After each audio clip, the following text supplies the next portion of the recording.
再来看花莲倒溪乡的中正部落，最近出现一只台湾乌熊哦，伊食掉几啊只的狗仔甲鸡个鸭，当地嘛成立巡守队要来抓这只乌熊。昨暗这只乌熊在攻击一只狗仔，巡守队员看到，结果乌熊嘛要攻击巡守队员，就互开枪断死咯。送病院急救哦，嘛救无回来。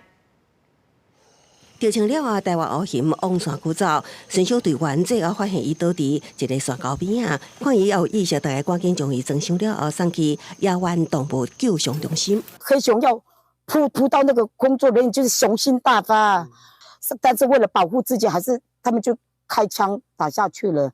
打到的时候，他们不是要真的猎杀他。这只台湾乌熊为在开始出现伫倒溪乡中正部落，除了食鸡，也开始攻击民众顾家的狗，已经有5只互食掉。因为乌熊是一级保育类野生动物，袂当随意伤害，部落居民拢真惊。就是不知道现在要怎么处理，还要又说要给它打死，说这样叫我们这个保育类。为了抓这只食狗仔的乌熊，林保署甲玉山国家公园甲部落成立巡守队。日暗听到山区有狗仔咧哀叫，随意前往，果然发现伊当咧食狗。